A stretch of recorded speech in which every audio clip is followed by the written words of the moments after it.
एका आईनं 2 वर्षांपासून एकच प्रार्थना केली होती, पण उत्तर अजूनही आलं नव्हतं. पुण्यातल्या एका साध्या घरात लक्ष्मीताई एकट्याच बसल्या होत्या. 2 वर्षांपूर्वी नवरा गेला आणि एकुलता एक मुलगा सॅन फ्रान्सिस्कोला स्थायिक झाला. घर मोठं नव्हतं, पण रिकामं खूप वाटत होतं. एकटेपणावर औषध म्हणून लक्ष्मीताईंनी स्वामींची सेवा सुरू केली. मंदिर साफ करणं, प्रसाद वाटणं, भजनात बसणं. एका दिवशी जोरदार पाऊस पडत होता. ताई अडकल्या. तेवढ्यात एक ऑटो थांबला. आई बसा, पैसे नको. घरी सोडताना तो स्वामींच्या गोष्टी सांगत होता. लक्ष्मीताईंच्या मनात आलं, स्वामीच पाठवलं असेल. प्रश्न असायचा. ती मोठ्याने रडली नाही कधी, पण उशी मात्र रोज ओलसर व्हायची.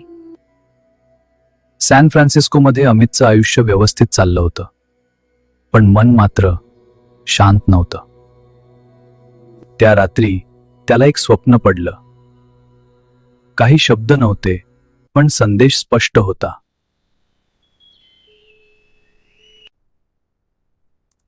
कधी कधी मोठा निर्णय घेण्यासाठी मोठा आवाज लागत नाही, फक्त शांत मन लागतं. कधी कधी यश म्हणजे पुढे जाणं नसतं, कधी कधी यश म्हणजे परत जाणं असतं. कधी कधी प्रार्थना शब्दांत नसते, ती भेटीत पूर्ण होते. विश्वास म्हणजे चमत्कार नाही, विश्वास म्हणजे कोणीतरी परत येणं.